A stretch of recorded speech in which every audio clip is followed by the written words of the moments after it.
This conference will now be recorded. Good evening. I'd like to call the meeting to order. Can I have a roll call, please, clerk? Chairman Goodman, Here. Mayor Bummer, Here. Alderman Ashar, Here. Alderman Berry, Here. Alderman Davalos, Here. Alderman Chrisell, Here. Alderman Widener, Here. Alderman Wilson. Here. You have a quorum that's present. Thank you. Since we do have a quorum, and we've received notice by a member of the council in accordance with our electronic attendance policy that the member is authorized to attend the meeting electronically unless there's a motion objecting to the electronic attendance. Seeing none, Alderman Anderson, are you present? I am. Good evening. Thank you. So we'll move on to the Pledge of Allegiance.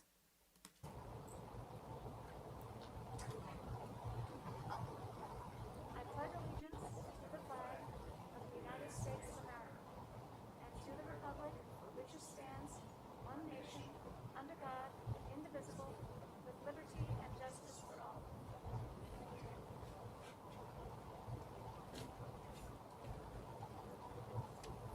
This is the time we set aside for citizens' comments, and I have one tonight. Bob Siebert, you know the drill.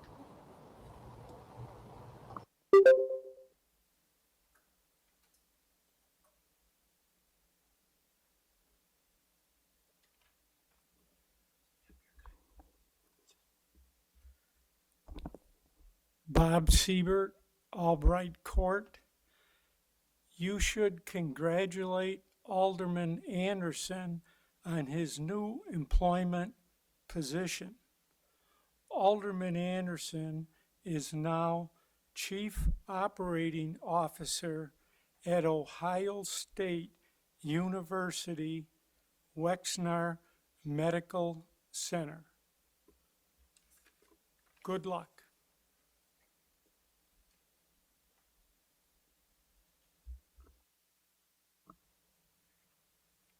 Thank you. If there's anyone who has called in and would like to speak, please let us know if you're on the phone right now.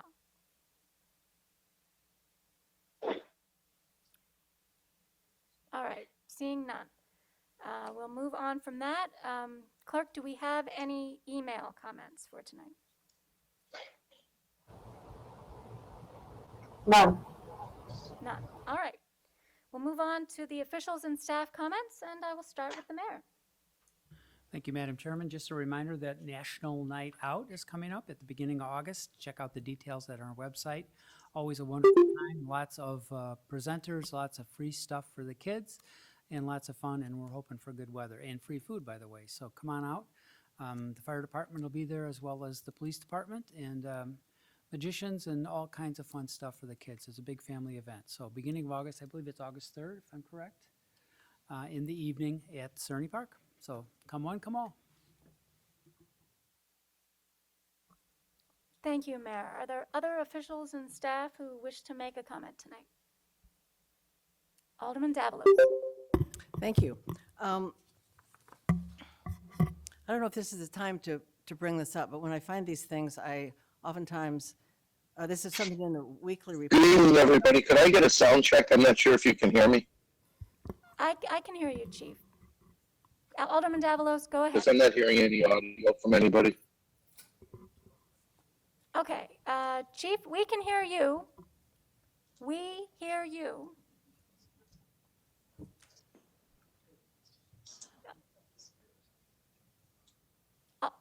Alderman Davalos, I'm sorry, go ahead.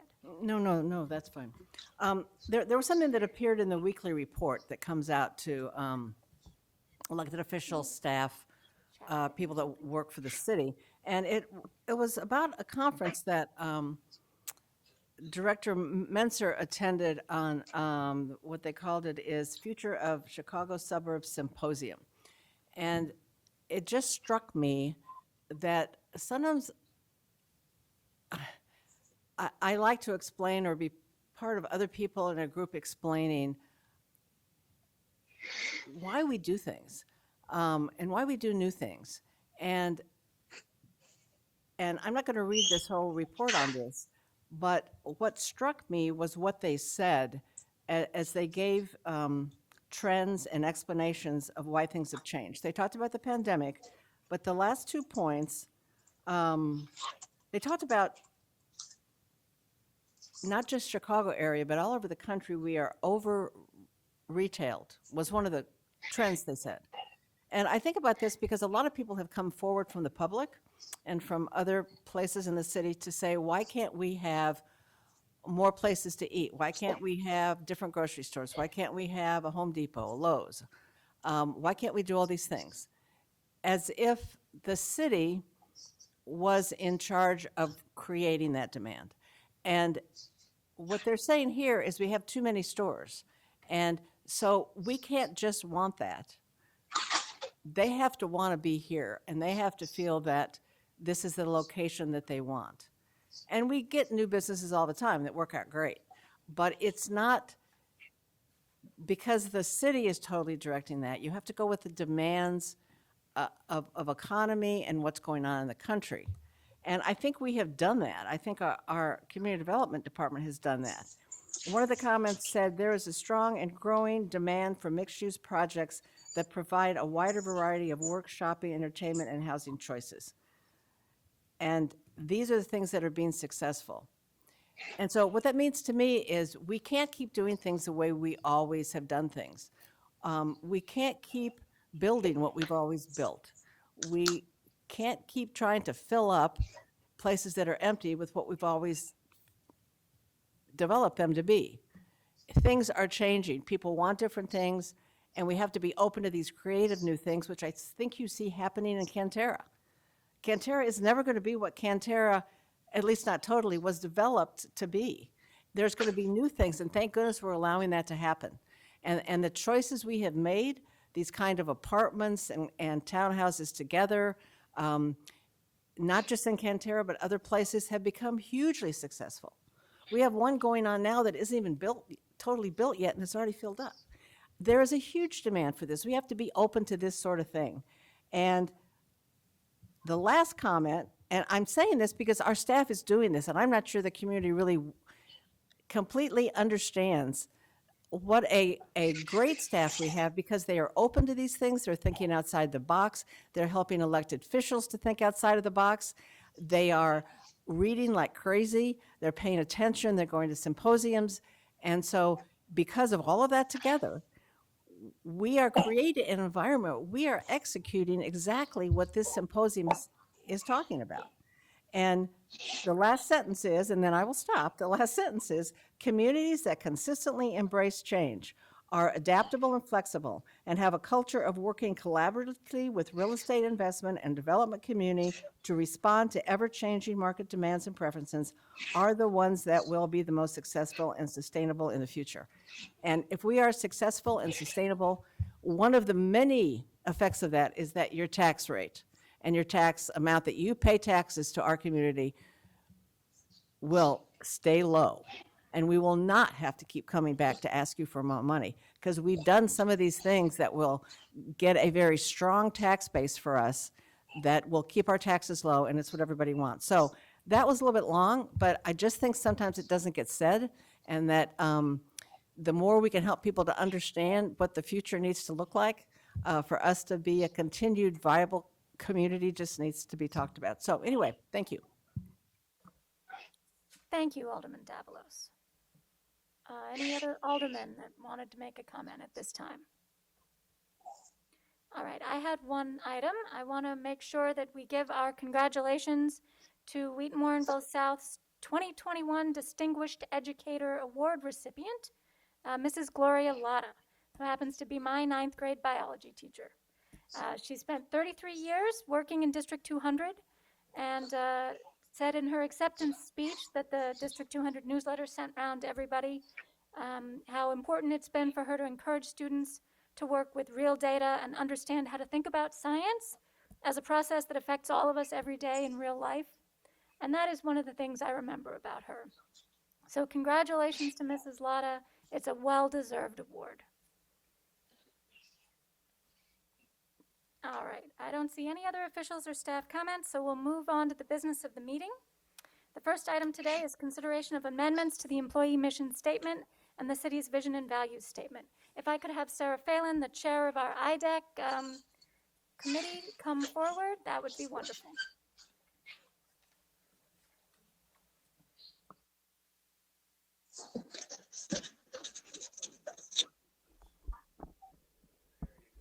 Okay, thank you. Thank you, Alderman Goodman. I am actually here tonight on behalf of our chair, Betsy Dudak, who couldn't be with us this evening, but I'm very happy to be with you all. Perhaps some of you might know me as the museum director here in town, and I must say I am very happy and excited to be serving on the IDAC Commission. As Alderman Davalos mentioned, things change. We are very happy, although I am a historian, that Warrenville has wrapped its arm around change and really embraced new things. And one of those is the Inclusivity, Diversity, and Equity Commission.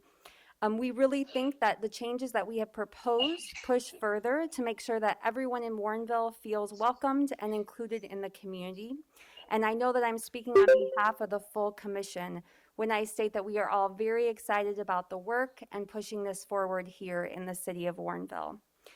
Overall, we took over a course of several meetings to look at the former employee mission statement and the city's vision and values statement. We took different opinions of all of the commissioners. We drafted and redrafted more inclusive language about what Warrenville currently is and what it aspires to be. This was also in response to the past year and a half, some of the global calls for more broader community-based lenses to view things through. And we also wanted to point that we didn't actually remove anything that existed in the prior statements. We merely reorganized and revised to make sure that there was inclusive language and to ensure that we were reflecting the entire community and those that we want to attract to Warrenville. We do know that pushing these types of movement forward helps people who live in the community feel more welcomed and included. Therefore, they are better citizens, more active in the community, and we really hope that that pushes that goal forward.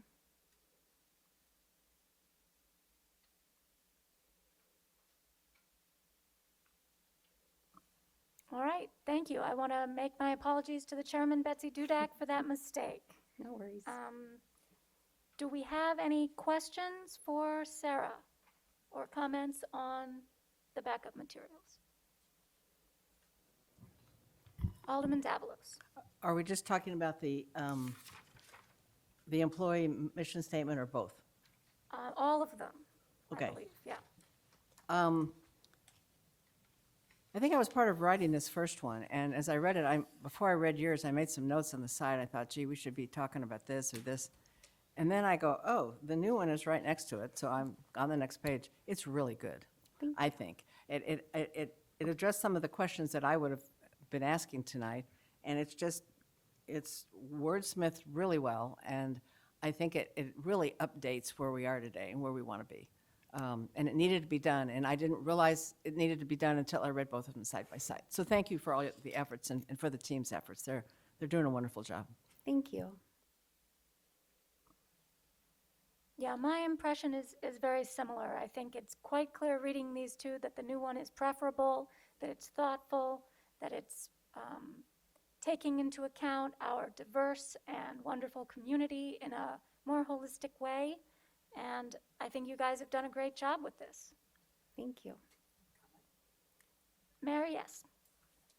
I would echo what the alderman said also, and thank you very much. This is, of course, what I envisioned for this commission to do, these sort of things, to bring us up to date where we should be in terms of making our community a place where people want to be, where they're safe, and where they're accepted for who they are. So thank you so much. Good job.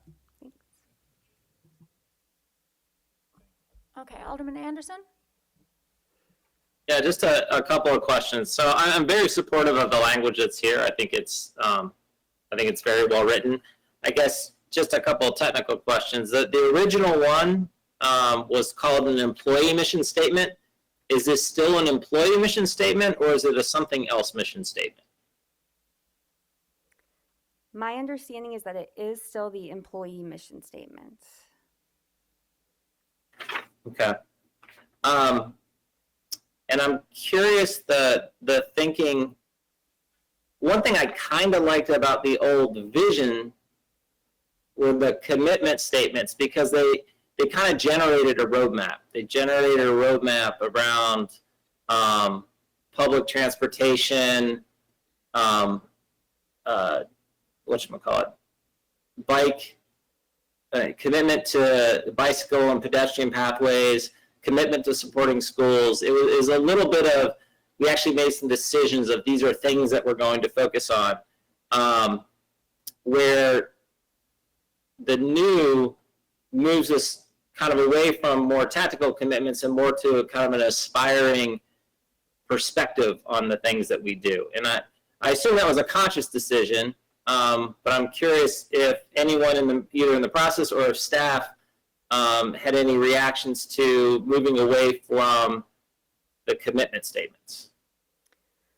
So I will note that one reason that we did move some of those to more aspirational goals is based on the idea of a vision statement is something that you are aspiring to attain as a community.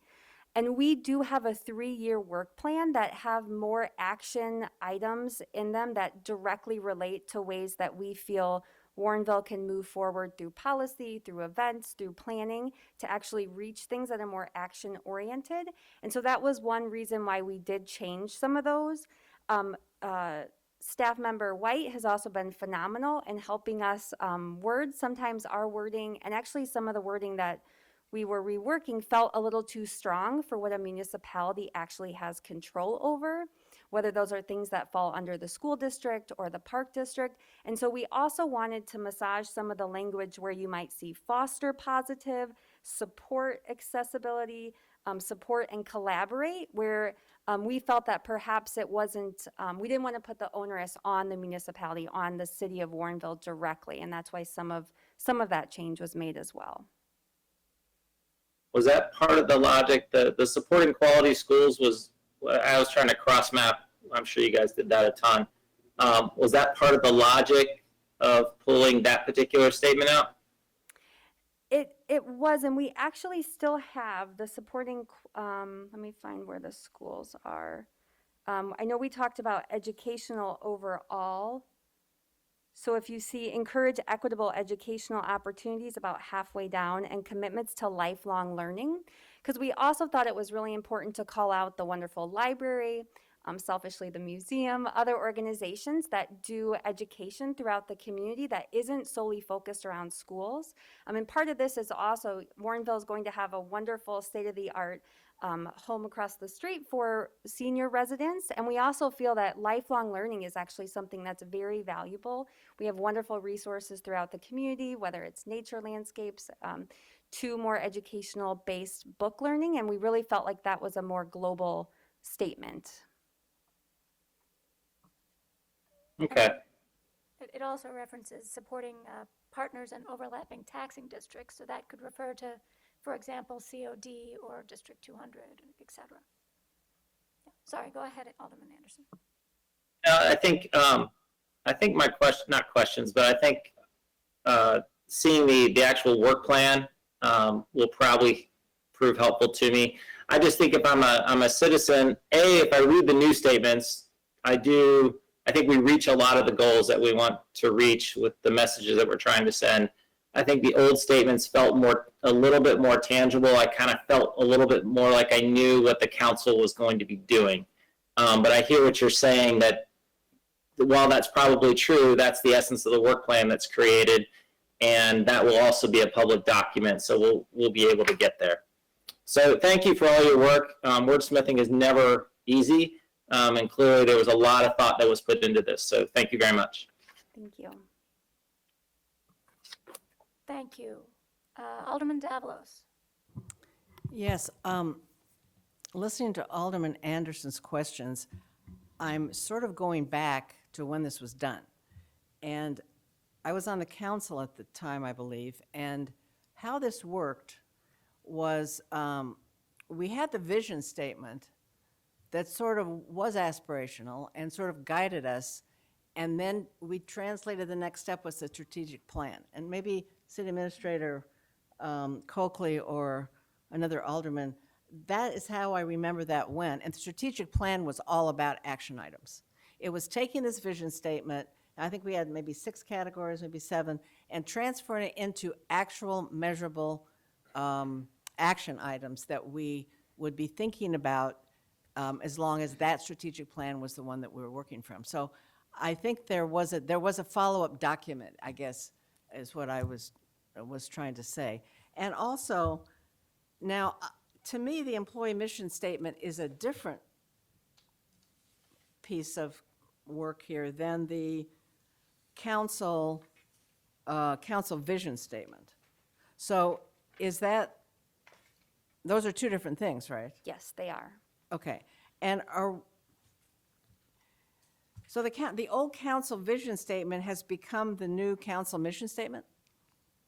Is there, or is it the same? This is this isn't a big point, I'm just, as I'm listening to other people make comments, I'm thinking, oh, wait, maybe I don't have it straight. So the old one was called council mission statement, and this one is called mission statement, but I assume it's a council mission statement. So the employee mission statement is the overarching for the city, but we did, if you see the council values statement in the old version, we did alter that, making one mission statement that was more comprehensive and overarching for a quick view, breaking it down into the bullet points, and then outlining those 5 values that you see at the bottom so Right. that they stand clear. We also really looked at over 15 other municipalities who have gone through this and looked at what their literature and websites also looked at, the blocking, and got quite a few ideas from that into how best work the flow. So the values and vision are now broken out into a mission statement, a vision value statement, and then the restatement of the values. Okay, thanks, yeah, that makes sense, thank you. Alderman Widener. Yeah, I had the privilege and honor of being part of this group, and it was a very positive group of people to work with. We had conducted most of our meetings online rather than in person because of pandemic circumstances. And it was a very thoughtful group, very impressive with the outcomes of what they were able to put together, and the research that was conducted on trying to present something to the city council that was appropriate was, I think, very well thought out. And I appreciate all the members' involvement with this and all their great work. And with that, I would like to make a motion to recommend the city council approve the revisions to the employee mission statement, the city's vision and values statements. Second. We have a motion by Alderman Widener, a second by Alderman Davalos. If there's any further discussion, raise your hand. Can I have a voice vote? All those in favor? Aye. Opposed? Motion carries. Thank you very much, Thank you. and thank you for your work on this committee. Happy to. All right, item number 2 is a request for an alderman to serve as the council liaison on the Bicyclist and Pedestrian Advisory Commission. We will go to Mayor Brummel. Mayor?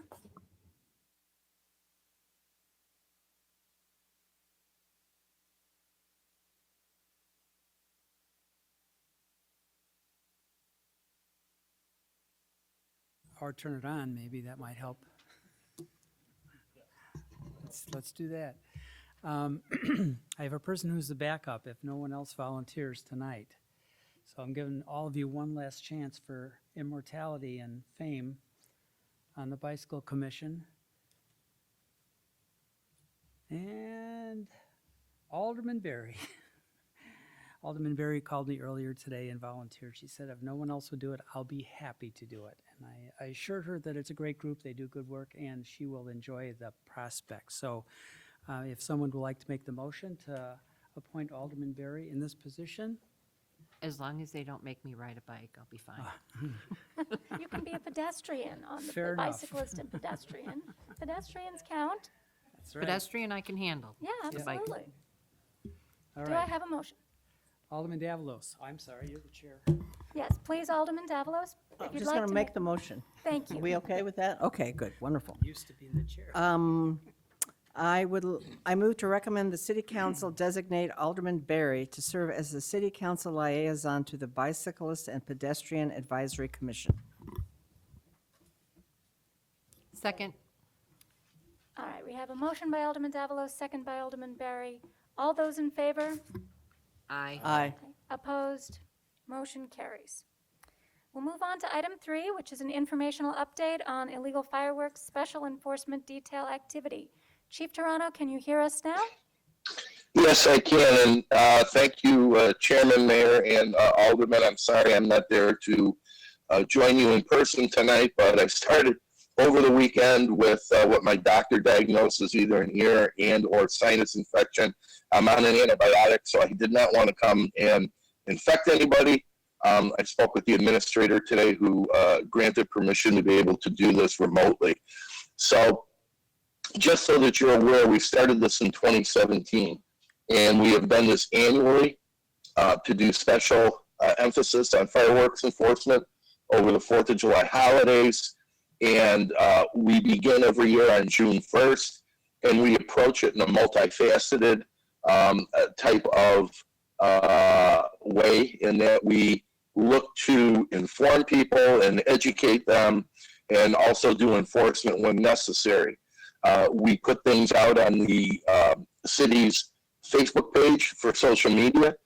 Also, we have developed a informational brochure for every Warrenville resident that we stop on a traffic stop for an unrelated matter, that we hand them this pamphlet that has to do with the information on the fireworks ordinance, including the dangers of the fireworks, the fines and what have you, the ancillary dangers of potential house fires if they land on a roof. Asphalt roofs obviously have, since it's a petroleum-based product, it has the ability to catch fire. It causes stress to people with PTSD and underlying anxiety conditions, as well as pets. And ask them to be cognizant of this. And then finally, we go out and we do the enforcement. And the enforcement is a period of time before and after the holiday. In this time, this year it was from June 26th through July 7th, which was 180.5 hours of special enforcement dedicated strictly to the detection and the enforcement of our fireworks ordinances. So based on that, I will give you a little bit of information of what we did. We went out, we had uniformed officers.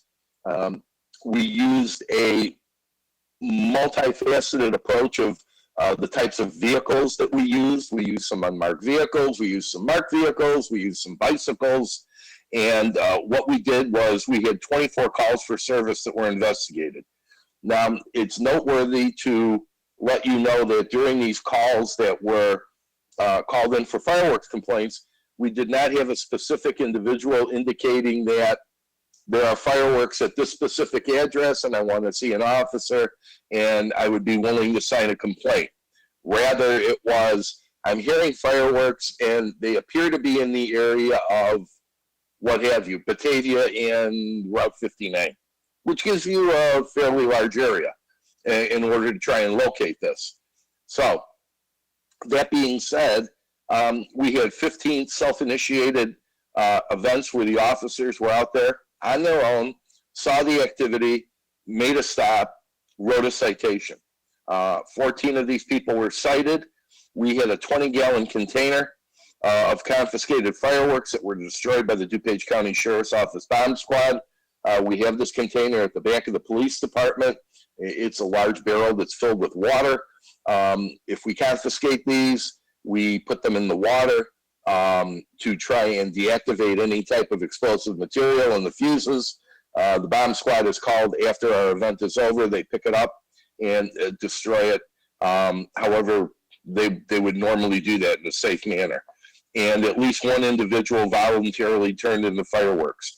So for the period of time that we have done this, there was an overtime cost of approximately $12,700.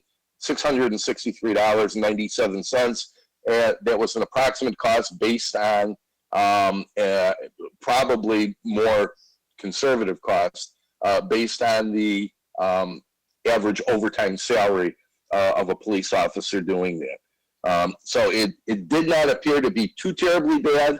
I don't think we're ever going to get like they have 100% compliance and I don't think any of that will ever happen. One thing that was kind of interesting to note is that a large number of complaints came in when the city fireworks display was going on. So I don't know if people heard that and decided to call in based on that. But in any event, I was proud of the job that our officers did, and I'd be happy to answer any questions from the aldermen if they have any. Thank you, Chief. Are there any questions for Chief Toronto? Alderman Davalos. Just a quick one. You said here that there's 14 citations. Was there any fees collected? Did it come to that point where the officers felt that, because I know we have a violation fee that we talked about before. Was any money ever collected for that? Or were they just citations? That's a minimum of a $250 fine for every citation that is written. I don't have any figures on what may have been paid. Some people, and obviously every individual has the due process right to go through the administration adjudication process, at which point they will be given a hearing date. So those fines may be collected in the future, but I don't have any information right now as to any type of fines that were collected. Okay, thank you. Alderman Widener. Yes, thank you to you and your staff, Chief. The results are noticeable, I think, in the community from this program that's been acted on for several years now. And I truly appreciate the communications effort. That's something that I wasn't aware of that was going to take place, that I've been most impressed with. The signboard, the bulletins, and the work that your officers do when they're stopping individuals for other infractions and giving them notice that we're serious about enforcing the fireworks regulation. I guess my only question is, now that we've got a track record, if the program were somehow scaled back with the amount of overtime hours going from 8 p.m. or 9 p.m. until 2 a.m., how would you react to some suggestion to reducing the costs and scaling it back somehow? Well, Alderman, that's an interesting question, and it's something we can always try and experiment with.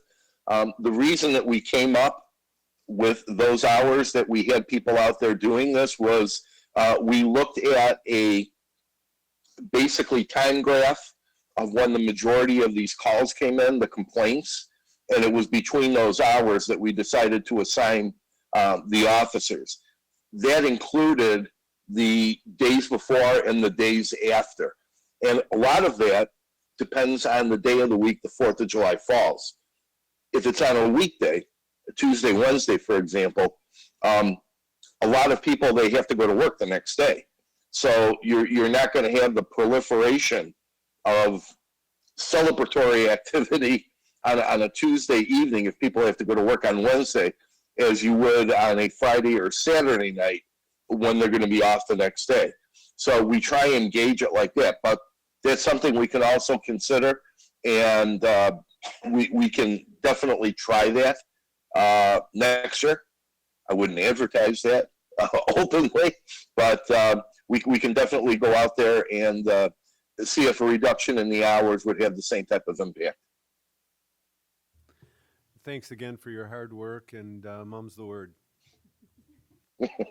Thank you. Okay. I had a question myself about the informational brochure for Warrenville residents. Is this the kind of brochure that we, have to spend a lot on making copies of, or is it something fairly inexpensive that we could give out at neighborhood roll calls and events like that, maybe even National Night Out, just about fireworks safety, or other times when the police interact with Warrenville residents, not just at traffic stops? Yeah, absolutely. These are done in-house. They're basically Xerox copies. We've done a nice format on a Word document, and it just basically indicates the danger of fireworks. The majority of these are manufactured overseas. There is no reliability on the type of fusing that is used to detonate these particular fireworks. If you saw over the 4th of July weekend, we had a very tragic incident where you had an NHL goalie that was a young man, 23 years old, I believe, was killed because a large firework mortar struck him in the chest and caused a traumatic internal injury, which proved to be fatal. And I think a lot of people that are unfamiliar with fireworks don't understand when you get into these larger type of fireworks, it would be like in the military. You have two types of injuries that occur. With a grenade or a mortar or something like that, you would have the shrapnel injury from the exploding metal that's around the projectile, but you also have a concussive injury that would occur if you're in a certain blast radius. And when you get into these mortars and these half stick, quarter stick, dynamite type of fireworks, these large explosive devices, they're very, very dangerous. And you don't have a reliable fusing mechanism. So this is what we try and instill in the public, is that, it's just, you're taking a horrible risk. They had a young man this year that was in the southern suburbs, I believe lost his hand. And it was the same type of an issue. An undetonated fuse, it didn't go off. He walked closer to the thing, and then the thing detonated, and he lost his hand. So it's like, leave these to the professionals. And I'll tell you something, if you go to a professional fireworks display, you don't see them lighting these things with a match or anything like that. They're done like it would be done in the military, with a detonator and an electronic control device that will ignite the detonator and set off the fuse, but they're far enough away that they're not going to be injured. So leave it to the professionals, and I just wish to God people would adhere to this. And because it's not that we don't want to discourage people from having fun. We just don't want people to get themselves where they have a permanent injury or potentially fatal injury from using these things. Yes, absolutely. And I think, brochures that are educational that could be made available to the public. I know the neighborhood roll call that I attended was very well attended, and I think every one of those people would have taken a brochure and walked away with that and taken a look at it if we'd had them available. So maybe that's an idea for the future. Good point, Chairman, and I will make sure that next year we have those available during the summer months when we do the neighborhood roll calls. I appreciate the information. Thank you very much, Chief. Any other comments or questions on this item? It's informational only. All right, thank you. We will move on to item number 4, which is our financial update, and we'll go to Finance Director Dahlstrand to begin that. Thank you, Madam Chairman. I'm going to share my screen here if I can get it to play along. And let's see what we got here. We sent out to you on Friday a financial update for the month of July. We had indicated that we would be providing you regular updates, and this is the first of those updates. There are some things I need to provide some information about here. The first report is a report that shows on some major revenues where they will end up at the end of fiscal year 2021. The vast majority of them are on the upswing. The gap is being closed to where we were even as recently as the month of February. I have up on the board here the state shared sales tax. And if you look in the month of February, there was about a $26,000 gap between where we were the previous 12 months and then the most recent 12 months. That gap now is close to a little over $4,000. The receipts we received during the end of the fiscal year were a very good upturn for us. Both returns that we received were in excess of $200,000 a month, which is not a number we normally see. In addition to just the upturn in there, there is also some money from online sales that is going into that as well. Don't know the exact amount of that yet, but we're working on defining that as well. So I wanted to make sure I shared that with you. If we go on and look then also at the, of course, hold on just a second.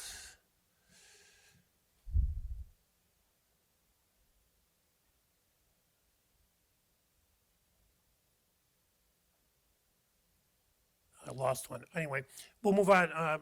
The home rule sales tax, which is in your backup, but I do not have the slide on the screen for some unknown reason.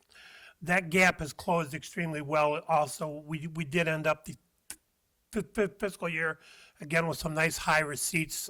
Those are collected by the state of Illinois, remitted to us. That gap is about a $7,000 gap. When you look back in the month of February, that gap was almost a $26,000 gap. So we're starting to see some really nice recovery on the revenue that we are receiving. The one I have on the screen now is the state shared use tax. That actually has been up all year long. The remittances from the state right now are showing about a $9,000 improvement over where it was the prior 12-month period of time. So that's extremely good to hear as well. Even the food and beverage tax is starting to make a little bit of a comeback. It still has a fairly sizable gap from what it's used to seeing, but they're starting to see some improvement in there as well. That gap is about a $14,000 gap. We're $14,000 worse than we were a year ago, but again, as you can see by this, that is on the upswing as well. So it's starting to look good as all the restaurants begin to reopen and come out of COVID and actually have people on site and are able to do the things they actually do. So we're starting to see some improvement there as well. State shared income tax, about a year ago from now, started actually to increase and has been on the upswing all year long. There's a really nice gap between where we are now and where we were a year ago. It's about a $25,000 improvement per month that we're seeing. And again, that's money remitted by the state to us. So the fact that has been up all year has been a big help to our general fund overall to help offset some of the losses we've seen in some of the other areas. Move on a little bit to the amusement tax, which is where we still have an issue. As you're aware, it was an issue all year long. It's showing a very slight increase as things start to reopen again. As we move into 2022, we should start to see that gap close again. Now that Regal is open, even to any degree, the fact that they're open is going to help us. The main contributor during this last year was Main Event. The fact that they were open and actually able to do some things was an extreme help. With Regal opening up in May, we'll start to see that, as I said, reported in the fiscal 2022 numbers. Electric utility tax and natural gas use tax, there's not a lot happening there. They don't change very much. They're pretty staid year to year. You can see the line on the electric utility tax is virtually flat. It's been that way for a long time. We should start to see maybe a little bit of an increase in both the electric utility tax and the natural gas utility tax.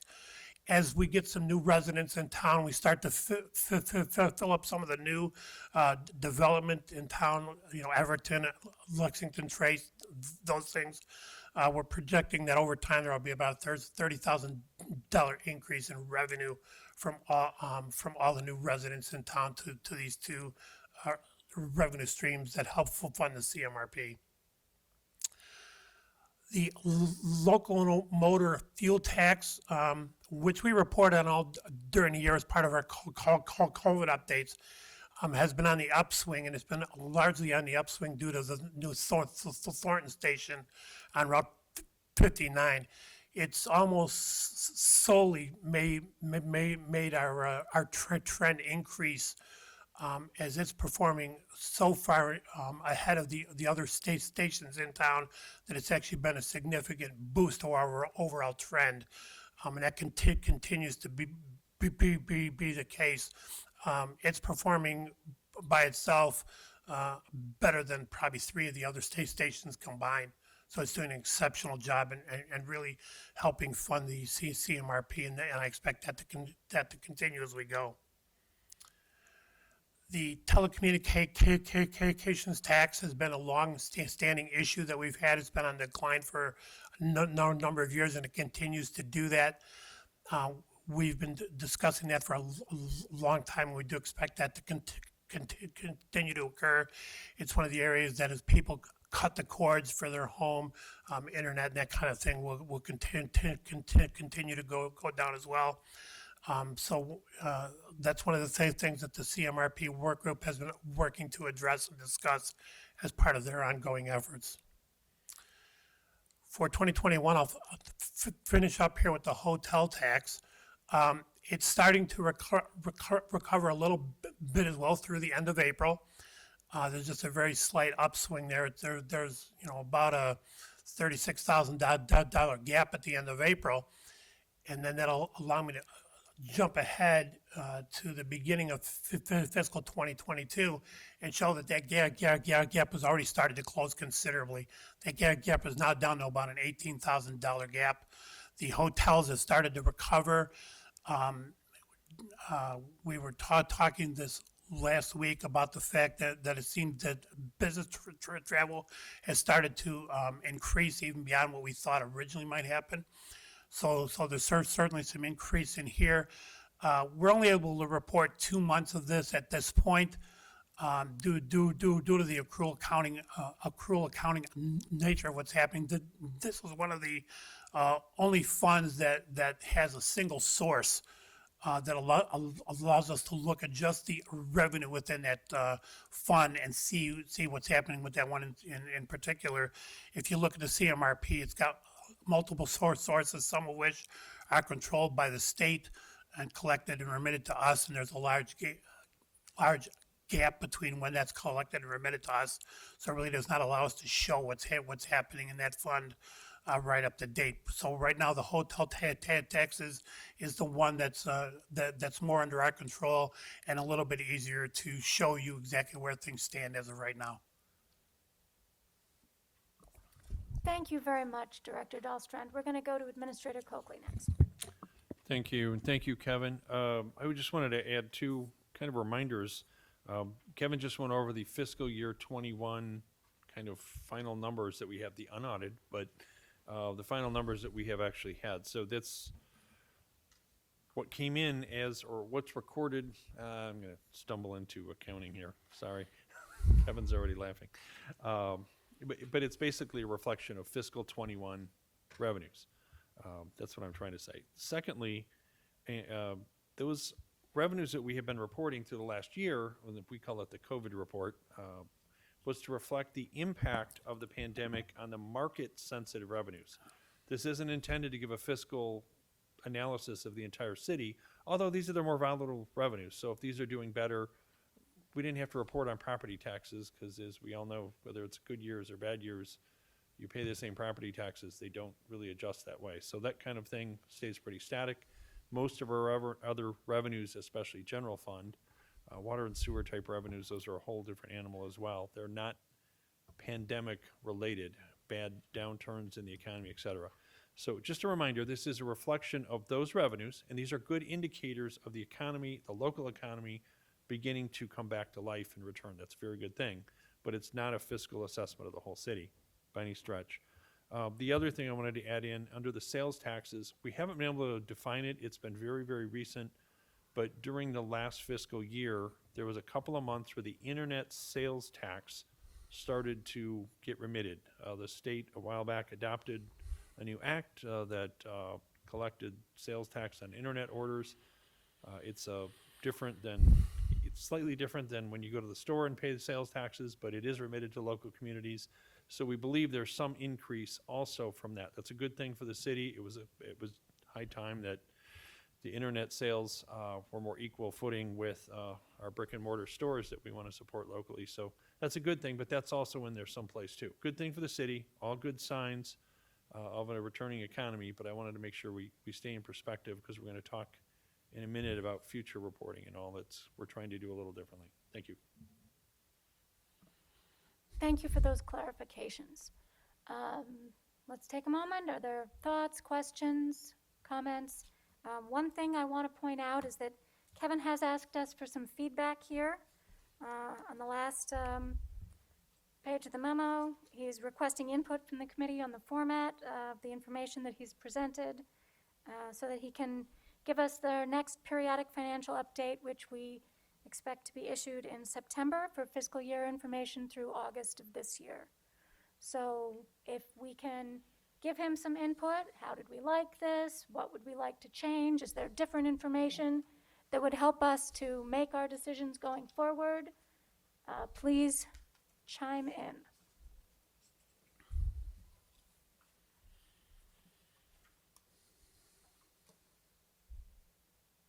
Well, my reaction, just to get it started, was that this was about what I needed from you. I think the long-term trends where we can see how big of a gap we are, how much in the hole we are from where our revenues used to be, even just over the past 2 years to compare, is really very helpful to see that, yes, we've taken a hit, and yes, there are some areas where there's a positive trend and there's progress and things are starting to rebound, and yet overall, the total size of the pie is a little smaller, and we need to be aware of that to see the big picture on our financial decisions. And also, one thing that's very interesting here is just how much volatility there still is. I'm sure that's a little hard for us to wrap our heads around, but things are not flat. Things are not like the electric tax in general. That's not what our taxes look like. Our tax revenues look like in general, but that's really not the picture right now, even if we've been accustomed to slight trends or even the occasional jump when new businesses open. That's just not what we're working with right now. We've got a lot of volatility going on. So that was very useful to get out of these charts. I think that helps me with some of these pictures in my mind about the gaps in between the lines. I think that's a very good way for staff to depict for us, just how far back we still are and how much of the way we've made it back towards normal. So I think that's a real useful way of looking at it, more so than just lists of numbers. Anyone else have thoughts?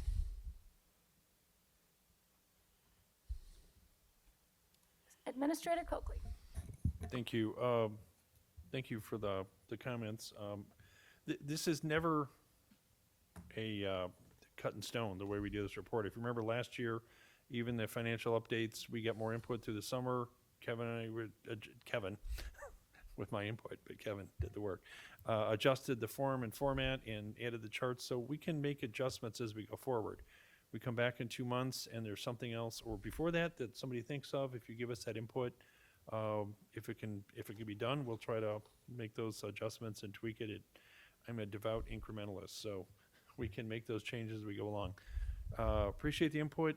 Just FYI, Kevin and I are meeting with some folks from another town that seem to have some financial reporting down this week to get some ideas and thoughts on how we might improve this also. So we're still working on it going forward for financial updates. And we also intend to bring this up with the long-range financial planning work group folks. So Alderman Wilson and Alderman Goodman, you're still going to get more opportunities, and then we can because we tend to be more focused, of course, by the nature of that group on these types of things, and see if there's some other thoughts on how we could adjust this going forward. We want to make sure it's a meaningful document. So again, our goal is always to make sure the council has good information that's easy to comprehend and understand. The public can see it too, but the council needs that information so they can make informed decisions. So thank you very much, and we will keep working on this for the 2 months from now for the next update. Alderman Anderson, I see your hand. You're very small on my screen now. That I think there's two questions that are being asked or answered. I think these graphs are really helpful. Pandemic, hopefully we don't have another one of those for a long time, and we're all trying to see what does it look like as we emerge from the pandemic. None of us know what these trends are going to be, and so I think these are incredibly helpful so we can start to either be confident or not confident of how economic activity is going to impact the funds. So I think that's really helpful, but then I appreciated the report where, then the next question is, we made a whole bunch of assumptions when we wrote the 22 budget. And so just understanding, were we conservative or aggressive during that budget? And, it appears so far, it seems that we've been fairly conservative in what we assumed. And I think that's great. I think that's in our DNA and our nature. But I think it's really, both those questions remain relevant. Thank you. And then I saw Alderman Davalos' hand next. Yes, I just had a question about information going forward.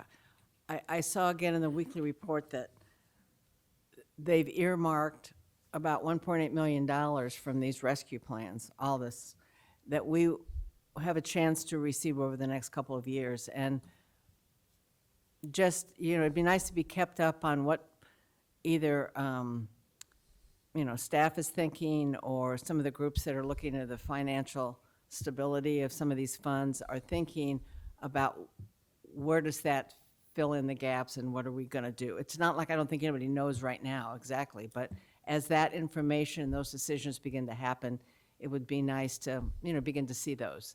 Because I think about it occasionally about what's going to happen here and what gaps are going to be plugged up. And anyway, so that's my only comment. Thanks. This has been really good. I love the graphs. They are so helpful. Thank you. Yes, and I think that's an excellent point, Alderman Davalos, that there's several different funds being impacted by these different revenue sources. It's not just the EMRP or the CMRP. The general fund is very impacted, and the hotel fund. And so, yeah, there's a lot of different moving pieces here. But let's go to Administrator Coakley to try and get some answers. Okay, actually, I think I'll stick with the reporting and then get back to Alderman Davalos' question. There's a sheet at the very end of this material that shows an example from a financial update that the finance director provided. It's dated, it's page 1 of 10. On the top of the page just says local economic indicators through 12/31/20. And then on the back page, it includes how we are compared to updates with revenue and all. I think what I'm hearing is it's probably a melding of this. This is one page from a report you'll have in I think it's September of 2020 is the last time that you would have had this report. This one's from. There's some different months that you would have had it. I'm getting my dates mixed up, sorry. That's when we can start reporting that kind of information. Then they're periodically given to the council. But if we can meld that with some graphs and trend analysis that you can see, that sounds like what you would like to have. And we're going to vet that through that long-range financial planning work group, so I don't have to keep talking about it and thinking out loud here. I think Kevin wants to chime in on that, and then I want to go to Alderman Davalos' question if we can. All right, Finance Director Dahlstrom, please. I just wanted to reiterate what the administrator said. This is only a couple of pages out of about a 16-page report or so. I will remind you that the actual full report does have the graphs in them and has the trends that these same graphs that I showed you tonight. It's those same types of graphs that are in that report. That's always been included in there. So we include the numbers and the graphs so that you kind of can relate the two to each other and see what they mean to each other. So we'll continue to do that. We'll include them both. And I realize that that beyond me, probably nobody likes to look at the numbers all that much and the great graphs help, but I think it's helpful when we present them both, so you can actually see sort of where those things derive from and how a graph ends up the way it does. I mean, just on a personal note, I think having the numbers helps because, you know, you see a graph and you see a gap on it, but without an absolute number, it's hard to know if this gap is significant compared to another graph where, you know, a small thing may be many more dollars if the change is a lower percentage of the total. But, you know, we might be down $10,000 in one and $1,000 in another, so it might be a lot more important. So having some absolute numbers helps me. But yes, I realize not everybody likes looking at spreadsheets like you and I, Kevin. We'll go back to Administrator Coker. Thank you. You both did a better job of explaining it than I did. And I should have mentioned, I suggested we not include that whole 16-page report out of saving paper, but you all have copies from the past, and we'll be looking at that and then provide something like that in the future. Thank you. To the Alderman Davalos's question, there is certainly additional money that we are anticipating receiving. We have finally found out in the last, it was Thursday or Friday last week, when the state of Illinois announced that, I think we're one of the last states in the country that created a system so the smaller towns like Warrenville can actually access the money the federal government has already put out and appropriated. We will get approximately 1.8 something odd amount of money over the 2 years. Kevin is working on applying for it this very week. We might get our money, this year's allocation, as early as, they're saying, the end of August. I'm not sure it'll move that quickly, but within the next couple of months. And then we would receive the next allocation, or they call it tranche, anyway, a year from now. So that's very good news. That's the ARPA money, American Rescue Plan Act, and we are entitled to it. The big cities, Naperville, Aurora, Wheaton, DuPage County even, have received that money about 2 months ago, a month and a half ago. It was just waiting for a mechanism to be set up. So that will help. We are working with the long-range financial planning. Is going to sound like the hardest working group right now, and might be true. I'm not sure. But anyway, we'll be working with them to make recommendations to the council. We anticipate that we'll have recommendations for you in September at the Public Safety and Finance Committee meeting. We have several years to spend that money. We want to make sure that we get some input in. We've already done some preliminary thinking, but we finally have the exact dollar amounts that we will get and a way forward to actually get it, and we know with certainty that we should be able to acquire that money within the next 45 to 60 days. So that's more things to work on forthcoming. Yeah, that's definitely good news. Alderman Wilson. To that is, that's why with this potential money coming in, that's why the graph to me is so important. It's not just the dollars, the cents. It's the graph relative to each one of those areas that we're looking at. And that's going to give us a lot of insight as to where we can best put that money that we will be getting, where it can do the most good and the most effective use for it in the future. And that's why I think it was important. And I thank Kevin for that graph too, because I love to see graphs and not numbers themselves just stick out there. When you can see the relativity between where it was, where we are, and now we can look for where we want to be. And that's a good opportunity for us now to look deeply into what we want to do with the assets of the money that we're going to have. So again, thank you, Kevin, and your staff for, I think, a tremendous report. Okay, are there any other comments? I want to make sure I check in with Alderman Anderson again because sometimes it's been hard to see if he's raising his hand. No, nothing further. Okay, thank you very much. All right, this was an informational only item again. There's no motion required. So we'll move on to item number 5, which is consideration of an ordinance to allow video gaming. And we'll start with Administrator Coakley. Thank you. In your packet is a proposed or a draft ordinance as directed at the last committee of the whole meeting. The Public Safety, and that's this one. It's a Public Works one in June that we had. The consensus was to direct staff to work with the attorney. Based on the input you gave us that night, we believe that we have captured the concerns and the interests that were expressed. Just a quick history, very quick history. of the discussions with the council. Video gaming has been discussed at the June 14th Public Works and Infrastructure Committee. Now I can read it in my notes. Also at the April 12th, Public Works and Infrastructure Committee. And then previously have been discussed in 2013 at a couple of meetings and in 2009 when video gaming was first allowed by the state. In 2009, the council voted to prohibit video gaming. In 2013, some of our businesses, some are represented tonight, and organizations had requested the city council consider it. It did not move out of committee that year, so it has sat.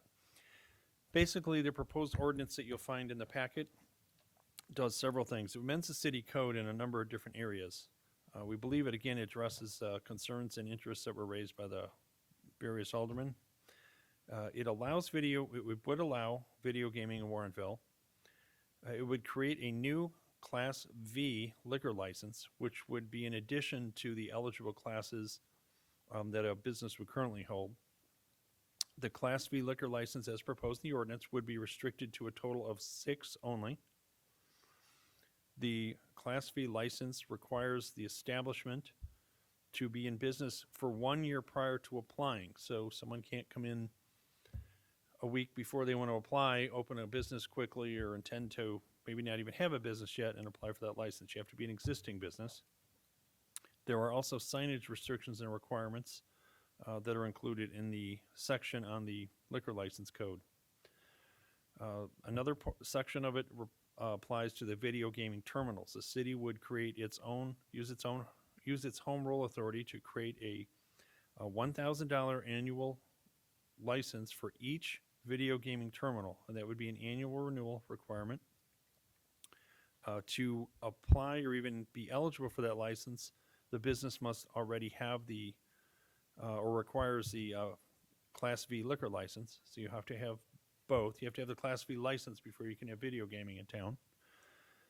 The maximum number of terminals on any one location is governed by state law. We can't change that. It's a maximum of 6 per location. They may have less, but they cannot have more than 6. The ordinance amendments would prohibit what are referred to as video gaming cafes or storefronts or what have you. They cannot be, video gaming cannot be the primary purpose of a business. It has to be an existing or have food service or a bar that is in town. It can't just be for video gaming with basically snacks on the side. There's also some requirements of the floor ratios for the type of other services they have versus video gaming. And there's a section of specific fines for violations that would apply to video gaming. There was a lot of questions about revenue. Now, we cannot predict exactly for some of them. You can predict what the license fees would be for liquor license and for the video gaming terminals because that's spelled out in the code, but it all depends how many businesses apply and how many would actually qualify and receive them and how many video gaming terminals each business would want to have. But we did come up with a range, and thank you, Kristen, who did a lot of that work with the previous meeting. So the revenue breakdown is as follows. It's in the summary of the agenda packet, but just to kind of pull it together, gaming revenue would be a range. This is based on our estimates. It also depends how many people actually come and play the games and participate in gaming. Somewhere between $47,900 to $61,000. That's the state share that we would get if we allow video gaming and there's terminals in town. It's split between the terminal operator that provides the machines, the business that actually has the machines, and the city gets a share of it. Our share is that range that we can estimate right now, and that's based on Kristen's research with other towns and what they were receiving, and we think similar type towns in our area. From the Class V liquor license, assuming all 6 establishments apply and receive that license, that would be $12,000 to the city each year. Based on the interest expressed from Kristen's survey that was done, the video gaming terminal license fees would be $21,000 to $28,000 range annually. It depends on how many terminals they have in their facility. And then just to total those up, it would be a range of $80,000 to about $101,600 that we're projecting.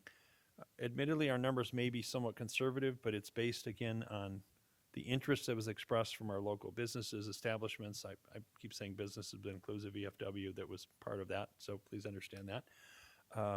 And that they would, based on the number of terminals that they had suggested they would be interested in, anywhere from, I think it was 3 to 6, depending on the type of business. There may be future businesses that come up that we are not aware of, and the council has control over the number of Class V liquor licenses, which would be the controlling item on how many could be allowed in town. Just like the other liquor licenses, you may reduce that or you may increase it. If someone closes their business and they had one of those, you can reduce it by 1. You can also increase it if there's someone that you're, that seems, I guess that applies and you're interested in expanding that. So for that, I'll answer any questions. We also asked Kristen to be here tonight, our Public Works Management Analyst, because she did a lot of research, and if there's questions, she may be able to answer them as well. Thank you. Okay, we'll start with Alderman Ashour. The, my concerns is, you know, when we had talked about this before, there was little discussion about the cost of the liquor license addition.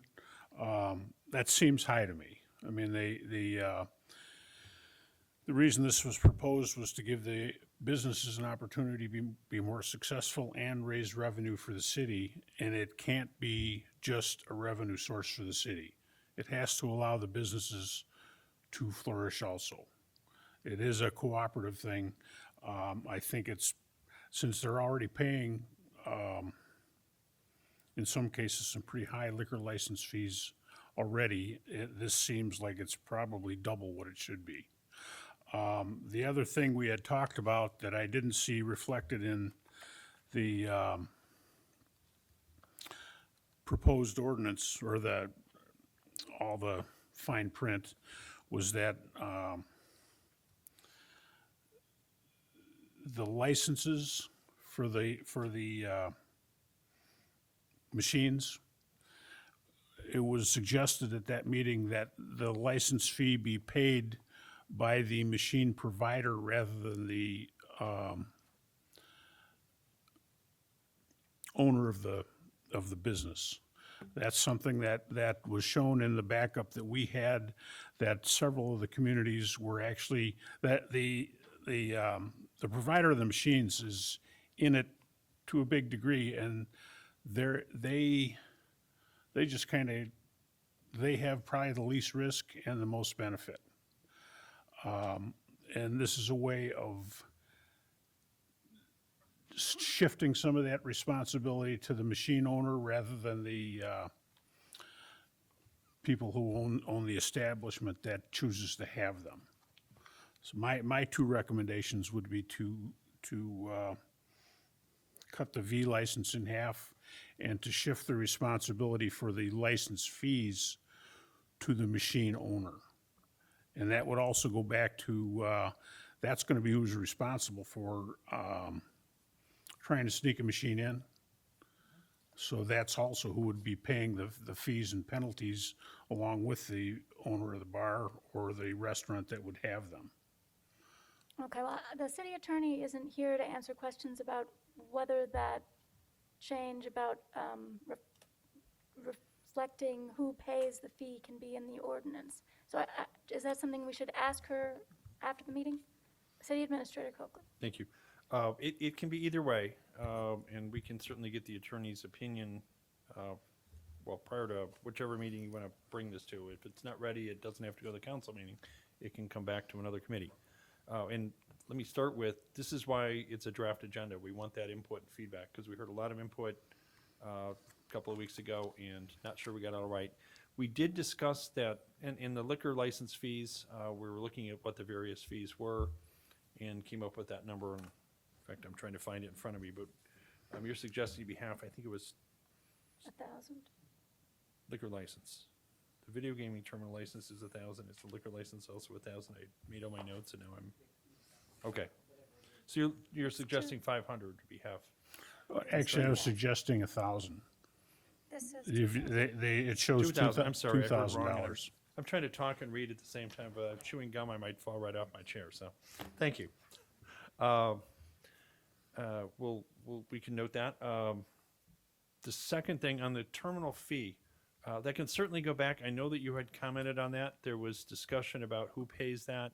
Some other towns had half of it paid by the business, half of it paid by the terminal operator, the vendor that provides those. We thought that was, or just in discussing with the attorney, seems almost untenable, trying to get both to come up and pay at the same time. It can be put on, there's no legal prohibition from having the terminal operator or the vendor pay that. Our concern was, and thank you for bringing that up because I meant to discuss that, that is going to put if the terminal operator doesn't pay that in a timely manner, the business cannot get their terminals or start that until they get that. They can't get the local license until that's paid.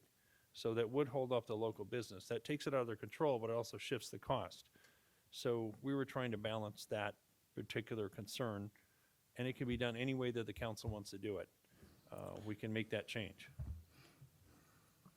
Okay, and, I mean, I do see a page in the backup material, not for this meeting, but the last time we talked about this, where it lists a whole bunch of other communities and what they had for their amounts. So, I mean, I'm assuming that's where we got some of our numbers from, and I don't know if That was a Bartlett Analyst survey, some of Youngmeyer that can came talk from there. about that.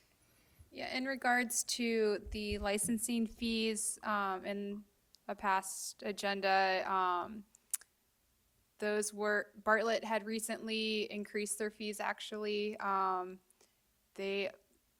that was taken from a survey Bartlett had done, but there were, communities that were nearby. And I guess just using them as an example, they do split. I believe they've now, I think they're doing 500 and it had 250 coming from the establishment and 250 from the operator. I believe they've increased it to 1,000, where the operator is paying 750 of that, and it's due at when the application is turned in, and the fees need to be submitted before any of the paperwork can be processed. So. That's right. So it actually wasn't 50-50 after they made the change, right? It was 75-25. So the operator was expected to pay the 750 and the establishment. I mean, that's just one example, but they have a list of other communities with somewhat different numbers. And the numbers that are in the resolution are sort of in the middle of those, or one of the more common figures in that list. And it did seem like, I know Carroll Stream recently increased theirs. And from what I understand, talking to other communities, with the revenues that come, this wasn't a huge burden. But they've also been, in operation for a while, so that's something to consider as well. However you start up, you could increase it or change it later, should you, move forward with this. Sure, that's certainly true. Alderman Krischel. Can you remind me again where the fees go in relationship to the profits from the local municipality share? Is it what fund it goes to, or is it the same? I'm sorry, do you mean the city fund that it goes to, or how it's divvied up by the state? When it comes to us, where would it go? We are intending, council has to approve that yet, to have put the gaming revenues, and I would suggest all the revenues related to all of these in the capital maintenance replacement fund. So fees included? I would recommend fees included. We hadn't really talked about that yet, but I would suggest. Okay. That's different from our normal fees. They usually go in the general fund, but I would suggest that we put all of that in the capital maintenance replacement fund. Okay. And one more thing. I agree with Alderman Ashour. I think the liquor license classifications that would be allowed to have a Class V, the Class V is actually, double or, close to it on some of these license fees, and I think it should be more of an auxiliary license rather than a primary license fee. So I'm in favor of maybe making that 1,000 instead of 2,000 for the same reasons. Okay, other questions? Back to, well, let's do Alderman Davalos first and then back to Alderman Ashour. Yeah, I just had a couple questions. 70% of this revenue goes to the video terminal operators and to the businesses that have these terminals. Is there any data out there to know how that's split up? Is it 50-50, or does anybody really? I do believe it's 50-50, 35 to the business and 35 to the operator. Okay, okay. And I know in the packet that you passed out for the committee of the whole meeting, there was information about the cities that did have video gaming and what some of the challenges were and what they were thinking and the benefits and that. There's quite a few cities here very close to us. Most of the cities close to us do not have video gaming. And was there any, like, if I read the list, it's things like Bolingbrook, Burr Ridge, Downers, Glen Ellen, Hinsdale, Lyle, Naperville, Oakbrook, Schaumburg, Wayne, West Chicago, Wheaton, and Winfield. All do not have video gaming.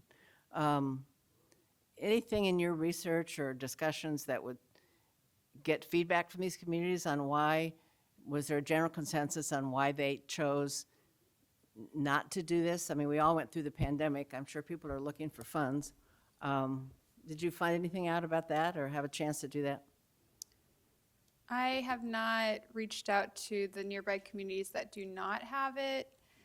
I will say, in looking at the communities that do have it, when I was researching when they passed it, it did seem to be a theme of kind of similar to you guys. There was, just first hesitation on the impact it'd have on the community, the character, crime. It's a new, when it's first initiated, you don't really know what's going to happen. But then they did, and again, another theme, over time, a lot of businesses were voicing, wanting to be competitive and that it would help, it would just, help them bring people in. And so many councils, again, seem to be a theme that they removed the ban to just support the local economy and businesses. I can reach out to nearby communities that don't have it to see what they're thinking, if that is of interest. Well, it's just, I don't want to make any more work for staff. You guys have worked a long time on this. It just, as I'm looking at this list and thinking about this whole topic and the amount of staff time, and maybe since we'll be one of the few communities in this area of ours, everybody around us almost does not have it. And so I just worry about police time. I worry about just all these things cross my mind. So that's why I was sort of asking. There's a lot of communities that don't have it, and they just must have some sort of reasons. And some are very similar to us. So that's all I was just trying to get my arms around. My other, it's not really a comment. It's just, I don't know, a thought. We talked about this at the last meeting being pro-business. And well, maybe it is a question. And I went home and I thought, is it really pro-business? Now, it certainly is advantageous to these 6 organizations and businesses, of which I support a lot of them and want them to succeed. That's not. But I think, I just wonder if you found out any information of other businesses in a community. Do they ever suffer significant revenue losses, or people go into video gaming places and they don't go to another establishment where they could eat, and they could never have video gaming because they're under a corporate structure and the corporate organization is saying no, so they couldn't even choose it if they wanted to? I don't know. I just, it's going to be what it's going to be. I mean, competition is allowed. And so, but I just wonder if we can really call this a pro-business. It may really hurt some of our businesses a little bit. I don't know. Was that ever in anything you read or feedback? I didn't read any information on it negatively impacting businesses. I believe it was Bloomingdale did make a note of all the establishments that had video gaming from the beginning are still around. So it seems to, if they were struggling or needed a boost, that seemed to be beneficial for them. I feel like I do remember reading a few comments or getting some feedback on, there was worry about like the presence of it, but for some communities, they feel like it's almost invisible, like it is there, but it doesn't stick out as much as maybe they were anticipating it to. Yeah, I'm just kind of thinking, I just want us to go in this with our eyes open and realize for the amount of money that we're expected to make on this, and of course it is every year, it's not just a one-time, which is important because you have to fund things every year. But I was again reading in the weekly report, we got $60,000 from one building permit fees at one of our complexes, apartment complexes, and I just hope that for what's going to be involved with staff time and what this is going to look like, that Warrenville's the only town in our area that's going to have it. I just want us to think about it with our eyes open. So that's all. Thank you. Okay, Alderman Ashauer, and then we'll go to Alderman Anderson. Just wanted to reiterate a little bit. I mean, based on what we were told about what the vendor that furnishes the machine share of the income is, I think it would not be beneficial for them to avoid payment for the tax on their machines. They have probably more to lose than the actual business owner. I don't think that would be a problem. Okay, thank you. Alderman Anderson. Yeah, this topic originally came up. I started where Alderman Avalos was, where I wasn't quite sure it was the right fit. However, from the analysis done by staff, and then when I look at a Woodridge and other towns that I think are like us, it kind of mirrored the comment earlier of it's not really created a meaningful impact to the gestalt of the town. Sorry, Kristen, I think I just paraphrased you. But so I just don't, so I got comfortable, okay, we're going to do this.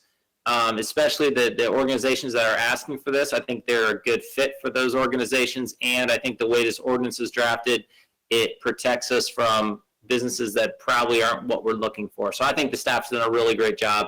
I agree with Alderman Ashauer. I think looking at those that have mature programs that are now raising their fees are different than an initial program where we're trying to help everybody get off the ground and get started. This isn't about the first couple of years. This is about creating something that works over time. So finding the right split, I don't know what it is. I tend to agree with Alderman Ashauer that likely the supplying company has the greater resources and would be motivated to participate. So I don't think we should, I think we should make sure we're within the normal benchmarks, but if 50-50 is normal, or even if 75-25 is normal, we should lean into that.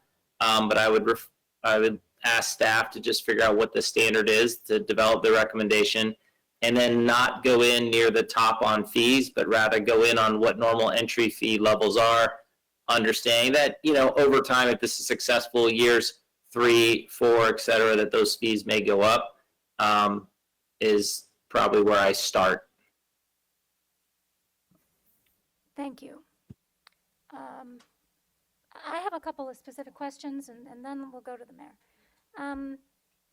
One has to do with a couple of the different classifications of liquor licenses where staff has said that video gaming is allowed versus some of the other ones where they've said that video gaming is going to be prohibited.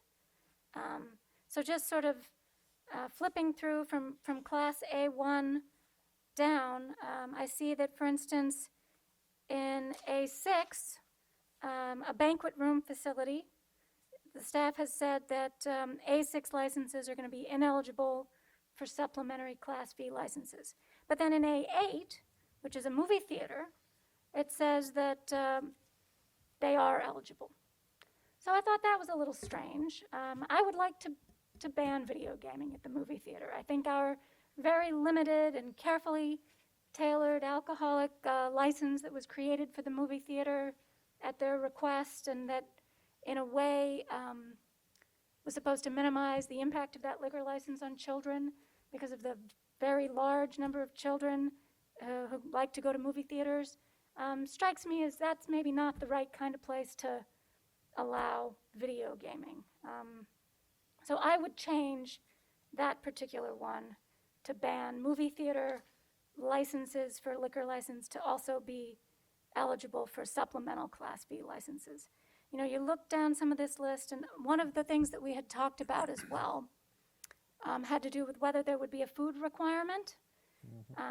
I can see here that the staff went with the choice of not making a food requirement, but I think that's a policy choice that maybe we should discuss as a council, whether or not we're in favor of having a food requirement for the video gaming license as part of the liquor license. But because I know we have businesses in town that don't sell food, that are bars, that I think are interested, that would affect particular businesses in town. I don't like saying, okay, well, if it's all right for this business, we should make the law general. I'd like to have a general policy in place and then apply it to the specific businesses involved, if that makes sense. There's also a couple of technical questions that I wanted to discuss, or maybe have my questions passed on to the city attorney. For instance, there's a little section that she's added here with language either making the license eligible or ineligible in each category, but she left that out of section K for Class E licenses. So I think that needs to be added out and spelled out explicitly here like the rest of the sections. It's section K, but it's for Class E liquor licenses. I'm pretty sure that was her intention because Class E is not listed as an eligible license in the new section L that she's added, but I just think it should be spelled out explicitly like all the rest of them are. And my other technical question for the city attorney would be whether video gaming cafes need to be defined. I believe the city administrator said that a video gaming cafe is one where the primary purpose of the business is video gaming, and that seems like a good definition. I think that's also spelled out in one of the earlier memos from the city attorney, but I didn't see it here in the ordinance, and I think it might be a useful definition to have in the ordinance unless there's some reason the city attorney specifically left it out. So if you could just pass those couple technical questions on to her. But more the policy questions, I think, for the council that I would have, if anyone has an opinion or wanted to weigh in, was whether or not we should discuss a food requirement and whether we think the movie theater liquor license should allow video gaming along with it. Because as Alderman Davalos' comment about we already do have some large entertainment businesses in town, so there could be potential competition there. I could see them feeling pressured if other businesses in town have it. I could see them saying, well, maybe they would want it too. That may depend upon decisions at a large parent company level. I don't know. But when people think of video games, they might think of Main Event. That's certainly the kind of video games most people are talking about when they use that phrase rather than slot machines. So Main Event doesn't come necessarily under the movie theater license, but you know, we don't want to cannibalize our existing good, strong businesses here in town. So I just think that's something that we should be considering as part of this. So, you know, these are policy issues for the council, and I don't know if anybody else has thought about these things, but if you have any initial reactions, I'd be interested to hear them. But I think the mayor wanted to go next. Thank you. Mention was made that a lot of our neighbors do not have video gaming, but Aurora has a program, and so does, get closer, Aurora and Carroll Stream both have video gaming, and I know talking to the mayor of Carroll Stream, he's very happy with how that's worked out for them. I would be interested to know what they did right from the beginning, you know, have our staff talk to their staff to say, when you started, what did you get right? What would you have done differently? How did this evolve over time from when you started to where you're at now? And what important things, consideration should be made in initiating the program? Because there's, you know, already 2 communities close to us that are doing this. and they've been doing it for some time. So it seems to me we don't have to necessarily reinvent the wheel for everything. We should be able to get some advice from them. That would make sense to me. So that I would find that helpful to know what they liked about the program, and especially in terms of the fees. Did they start with low fees and then raise the fees? Did they start with fees that were too low, that they determined that the whole program should be a lot higher? How did that work out? That would inform us into making the decision about how we start out with our fees too. That would, I think, be very useful. Thank you. Let's go to Alderman Wilson next.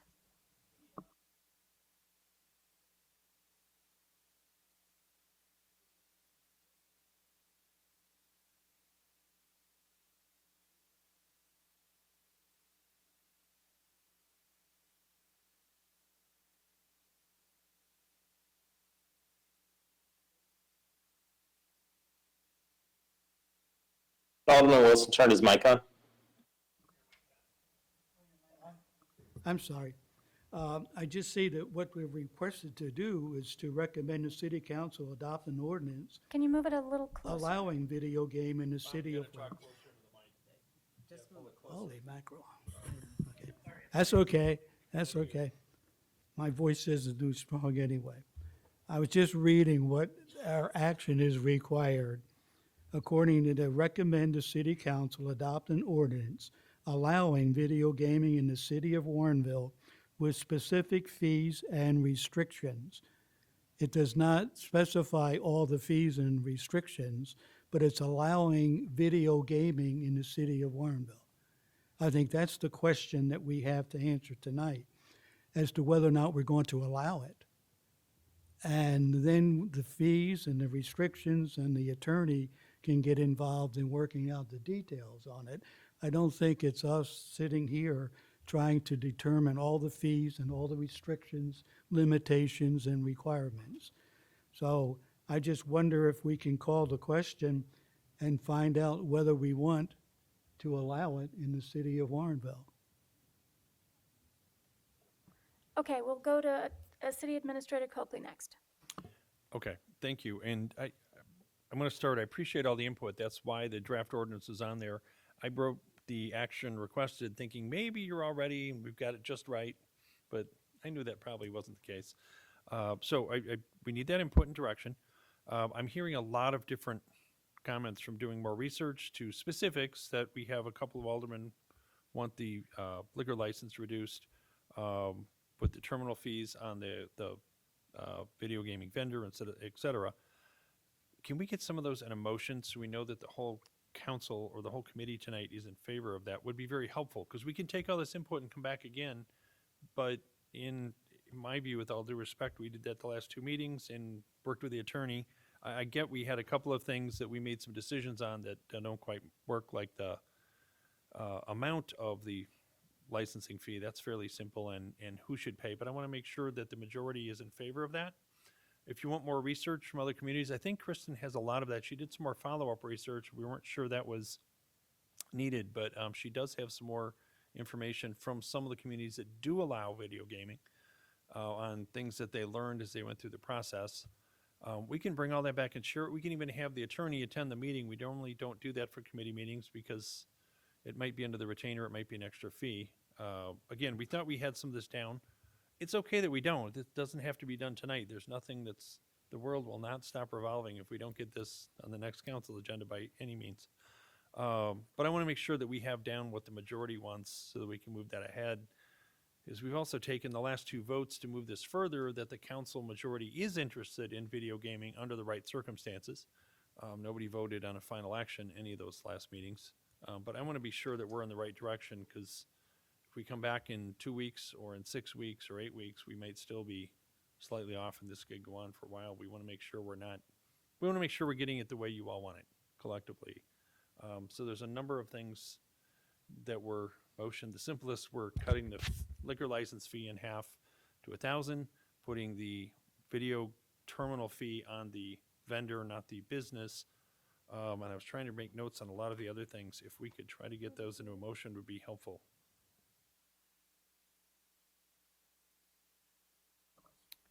Alderman Ashour.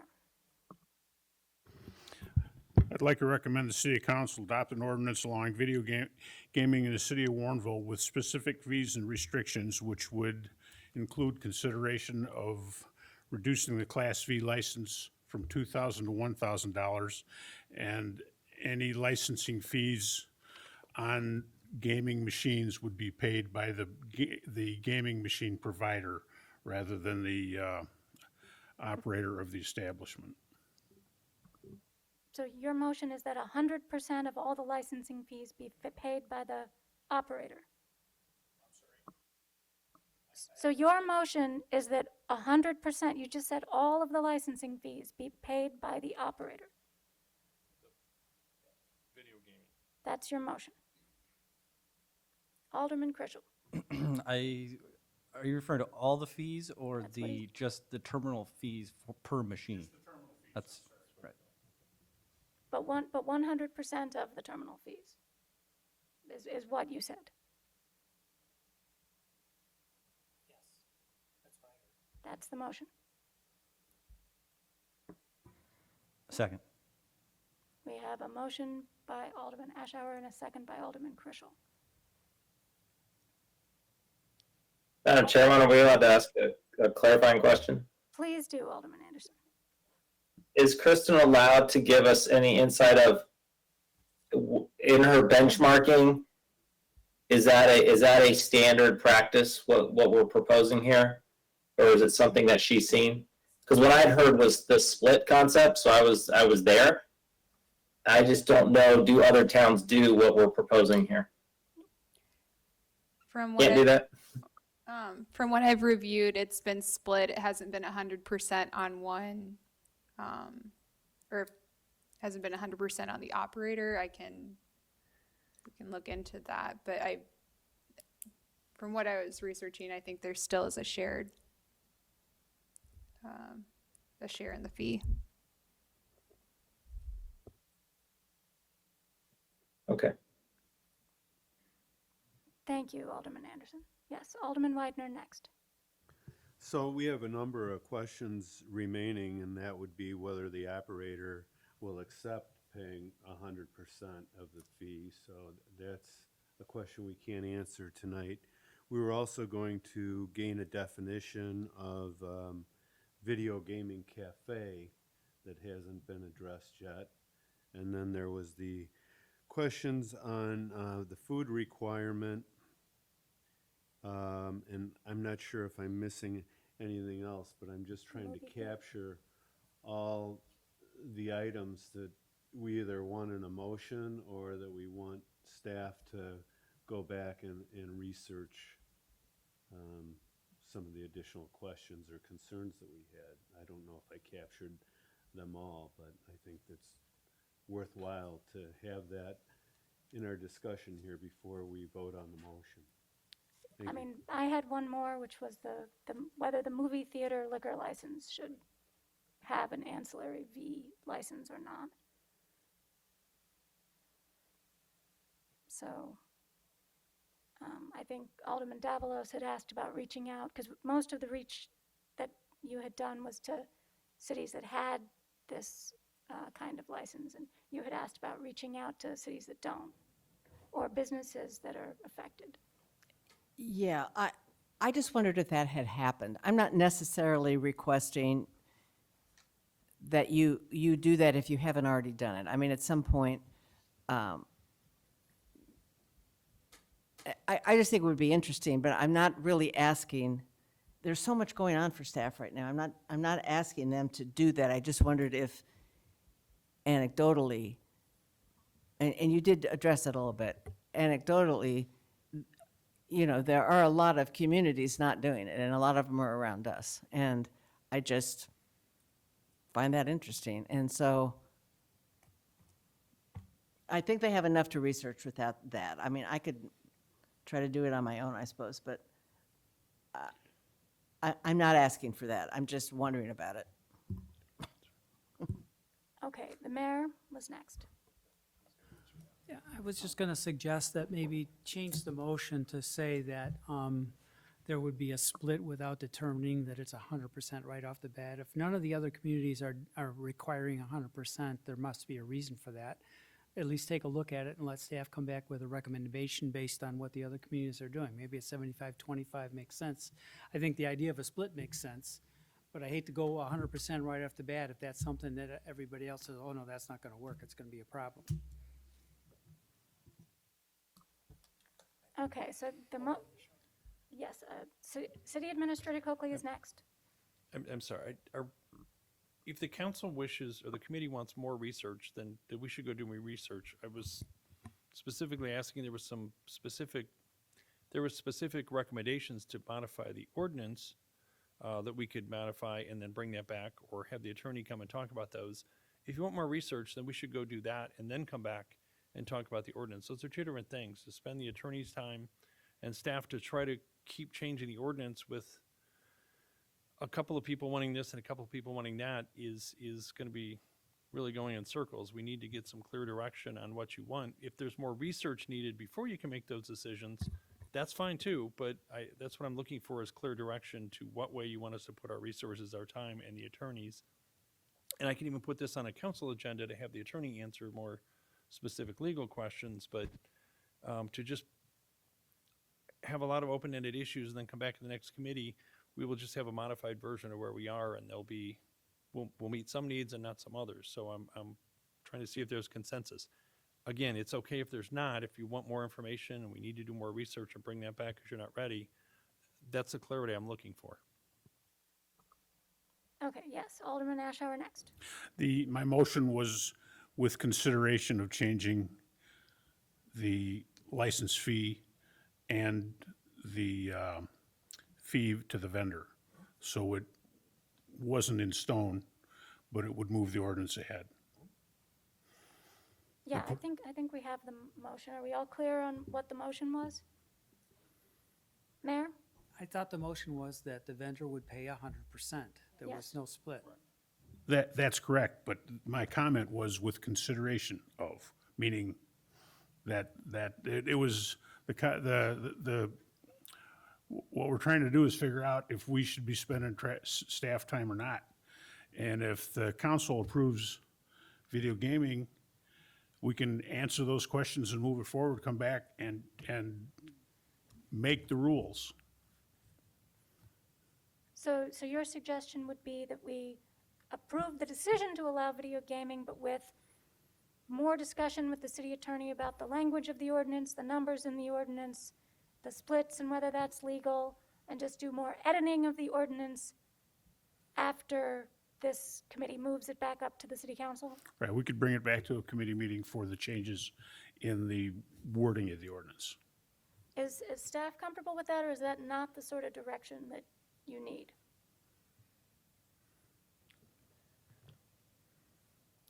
I'm sorry, maybe it's just me, I'm unclear. I understand Alderman Ashour's motion, that's very clear, and that would direct it would move this ordinance with a couple of changes to the council meeting.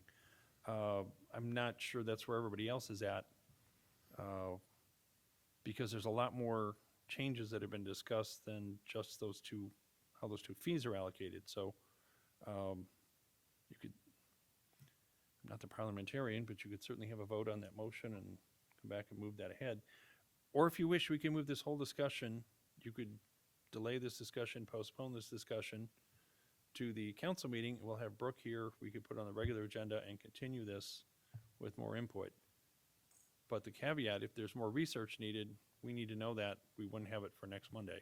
We need to get going on that. Okay, Alderman Widener.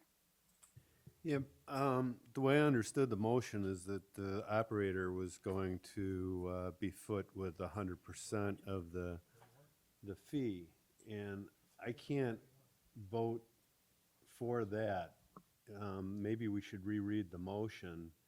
I'm not against, the continuing process to evaluate and potentially approve video gaming, but I'm not sure that this motion is the one that we want to approve in order to accomplish all the other details that that we want to accomplish. So if somebody could reread the motion, I think it'd be helpful. Or you could make a motion to postpone discussion to the next meeting to give staff time to do research on the issues that have been raised.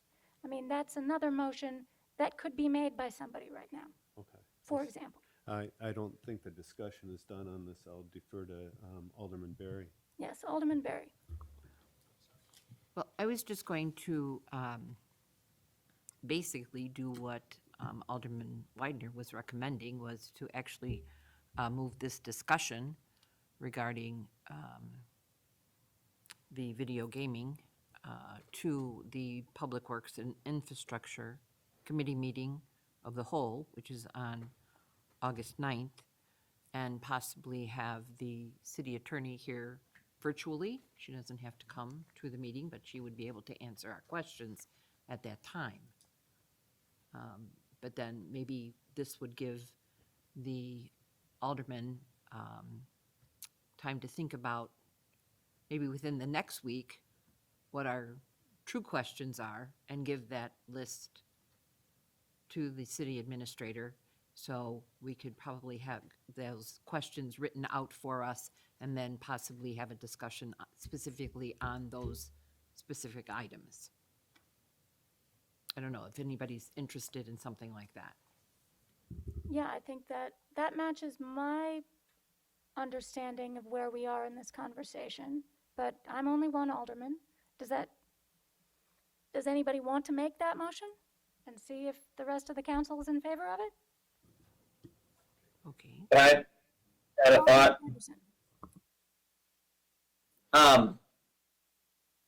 Yeah, my two thoughts are, one, I think what I hear from staff is they're just looking for some guidance from us.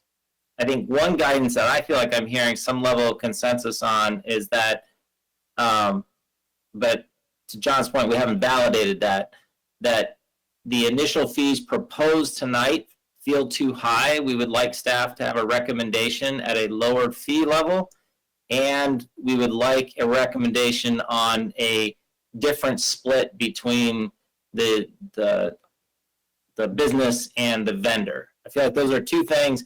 I don't know if that's research, but I think those are two things I hear us asking. And then I think Alderman Goodman, you brought up a very interesting question. I hadn't thought about the movie theater.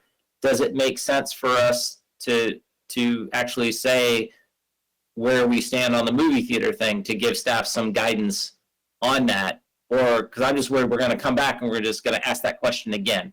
So if there's a way to give folks guidance, or do folks want research around the movie theater?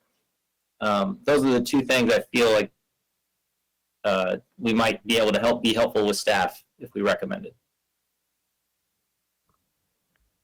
Well, sometimes it's difficult to have an initial reaction to something new. I know nobody had talked about the movie theater license, but it's one of the details that's in this ordinance that we might be approving. So, you know, if anybody has initial reactions on it, I'd like to hear that now, so that maybe we can give staff guidance on that point.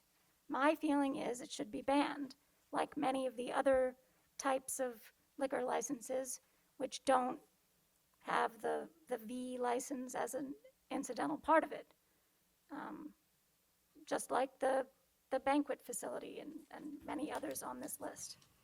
But nobody else has weighed in on that issue. We need some initial reactions. Alderman Berry. From my recollection, I guess the businesses in town were asked if they were interested in having video gaming machines available on their premises, and it was limited to just a few. Two of those businesses are here this evening, actually one business and one basically private club at the VFW. But I don't think at this time that the movie theater was even interested. I don't think that Main Event was interested. If I can get some help from Kristen, we did ask those businesses and they had no interest in it. At this time, maybe we need to remove them from this ordinance and almost use this video gaming thing as how we adjust our liquor licenses in the first place. When a business comes in and says, hey, I want to apply for a liquor license, then they get approved, and then all of a sudden, then, we add to that category. We add a business to that 1A or 2A or whatever it is. Maybe that's the same thing we have to do with a business that would come forward and say, hey, I want a liquor license, but I'm also thinking about doing this video gaming. Well, that's great, but we have something that says you have to wait a year. And then you can come back, and at the same time, we can look at it, and then we can add it. Just like we add an additional business to the quantity of liquor licenses in that category. I don't know, does that make sense? I mean, I think, yes, that makes sense, but I think if you read the fee, or the language of the resolution, that's already in each of these sections. So for instance, for class 8A, or A8, I guess, it does say the number of A8 liquor licenses specifically limited to 1. So we only have 1 movie theater. If we have another one sometime, we might change that to 2, I suppose. But then it also added a section 4 that the city attorney put in, allowing them to have Class B. Now, she put in a section in many of these other bits prohibiting it. So I just think this needs to be changed to say, in this particular case, it's prohibited. And since they're not interested, as you rightly point out, we've surveyed them, they're not interested, I don't think they will care if we change this. So I think we should change this before we pass it. The movie theater could possibly change hands, and it could not be Regal Theater anymore. It could be ABC Theaters, and maybe they want to have video gaming. And then So we could do change they this. come back then and say, hey, I would like to put this in there? Do we leave it open? Do we leave it open? Just leave it open? I don't know. Well, anyone who wants a change to our zoning ordinance can come and ask us to change our zoning ordinance in any number of ways. So I think that matches what you're saying. Okay. But we have to have something in it to begin with.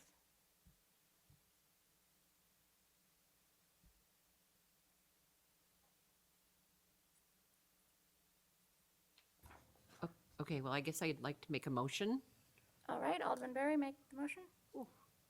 to, I'd No. like to amend, what, am I, You can make a motion to postpone discussion of the motion Okay. that's on the table. That's perfectly okay. right. That's what I would like to do. I'd like to make a motion to postpone the motion that is on the table to The August 9th? Public Works and Infrastructure Committee of the Whole meeting, which is on August 9th.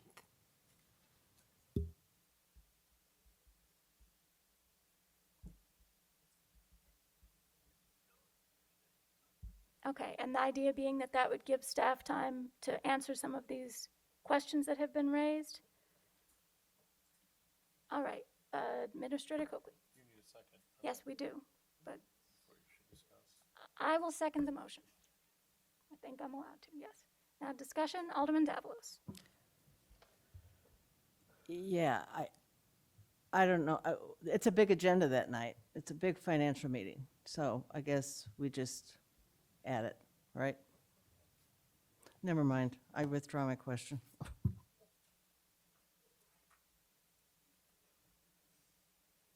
Administrator Coakley. Okay, you haven't voted on that yet, but the intent then would be to make sure that our attorney is present at that meeting to answer any questions or address them. We will have from the minutes all of the comments and questions that came up tonight. We have some clear issues that you're looking for. I think there's 4 or 5 that have been made, at least discussed more at length, but there's some others that have been brought up. So we've got all of those. We will have answers to, assuming the motion gets approved. We will bring back whatever we can, answers from the attorney, and again, she'll be there. So we will move all of this forward to that time. Just making sure I have down what we're getting direction for. Okay, any more discussion? Alderman Weidner. Is staff clear on everything that we're asking for? Do you need to go over your list of what you think we're asking for, and we could take a moment to clarify and get more specific if need be? I think it's, what I was just saying, we're gonna have to take the minutes from the meeting to capture all of the questions, because there's been some others about movie theater, who pays the video gaming terminal fee, cutting the liquor license fee. I know I just missed one that have been discussed at length. I think those are fairly clear, at least that those are concerns. But there was a host of about another, somewhere between 6 and a dozen other issues that came up that we will gather from the minutes and then bring back what we can answer, what the attorney can answer, and clarify. Now, there was a number of legal questions about why this is allowed here and the verbiage there, so we'll have Brooke answer those and attend that meeting. I foresee that will be some more discussion, but we hopefully can narrow down the questions at that point and hone in on moving this forward. Yeah, I mean, there's at least a couple policy questions on the list. If we want to create a food requirement, we need to say that, we need to vote on that. The city attorney can't, or staff can't answer that for us. So, I mean, it's one of the items that's a policy decision by the council. So if it's not something we've thought about, then that's something we all need to think about.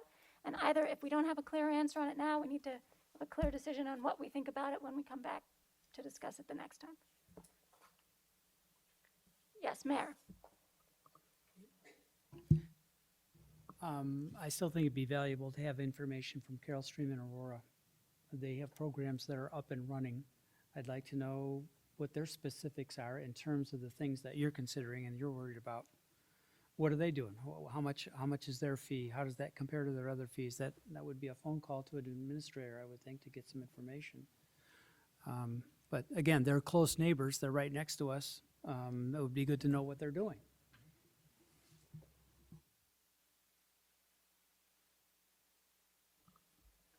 Okay, Alderman Krischel. Well, just one last question on timeline. So the next Public Works and Infrastructure Committee meeting on the 9th, we could potentially agree to that ordinance draft and bring it to the council meeting on the 16th. Okay, thank you. Okay, are we ready to vote on this motion, or is there any further discussion? All right, all those in favor? Aye. Opposed? All right, motion carries. We will move this item along. Okay, that is item number 5. We move on to item number 6, which is our standard informational updates on the work plans and decision packages. This is a chance to ask staff any questions on any of that. Okay, I don't see any hands. Alderman Weidner. Yeah, I just had a question on the law enforcement section regarding the bicycle patrols. And I just understand that that is going to be reactivated. Is that correct? Chief Toronto, are you available?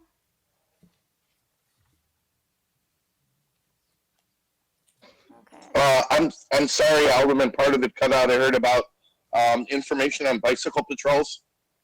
Yes, as I understood, it was going to be reactivated. Is that correct? That is correct, and we're back up and running. We did have the, over the 4th of July weekend, we did not do anything. We did have a couple of rainy days in the week prior to that, so that we weren't out. But yeah, we will be up and running again on Saturday and Sunday, usually in the late morning, early afternoon hours in the neighborhoods. Okay, thank you. That was all I had. You're welcome. Thank you. My only question was also for you, Chief. I know we've purchased the officer-worn body cameras, correct? Or, I mean, I suppose licensed them. And it says the completion of that is in August. There wasn't any information about that sort of at the neighborhood roll call that I attended, or, I mean, I haven't really heard any communication from the police department about that. Is this something that we're going to be talking about with the community or publicizing in any way? We just got the information last week, Alderman.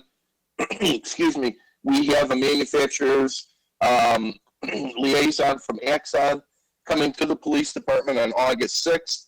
They will be doing the training on all of the redaction software and also training our supervisors, who will in turn train their troops on the use and how to store the data. We did have to wait a little bit, and the reason being is that there was some language in the trailer bill with the Police Accountability Reform Act that was signed by Governor Pritzker. That was signed. We did include that into our policy. So we'll be trained on the 6th, and those should be up and running by the 7th or 8th of August. As soon as they're up and running on the street, I'll put a weekly report item out. If we have any more neighborhood roll calls for the year, we'll put that information out, and I'll have a demonstration for the council at the next public safety meeting. We'll have an officer come here, and we'll give you a demonstration of the body cams. Oh, that sounds very interesting. Thank you very much. Mayor? You're welcome. Chief, just two things. One, on August 14th, the local bike shop is going to have a get-together of classic bikes and muscle bikes and racing bikes and all different kinds of bikes. And I think it would be great if we had a police officer there with one of our bikes to show that we're involved with that. So please give that consideration. I could have Jeremy give you a call if you'd like to let you know what the details are and see if that's appropriate for an officer to be there with the bike. And also in the past, I've done that bike patrol with Sergeant Maxwell, I believe. I'd be interested in doing that again. I still have my jersey. So sign me up for a couple of trips around town. I'd love to do it. Okay, doke, we'll do it. Again, just to clarify, it's August 14th? Yes. Okay, very good. And Chairman Goodman, just so that you know, and members of the council, Warrenville will be the 7th community in DuPage County that will have body cameras. So I think that's pretty good, considering the number of towns. Yeah, there's 35 in DuPage County, something like that. All right. Okay, any more comments from anyone else? If not, we've reached the end, except one thing, the commendations. Chief, do you have any that you want to talk about? Yes, we did have a nice letter of thanks from a resident that went to one of our neighborhood roll calls. It was included in there. They found it very informative.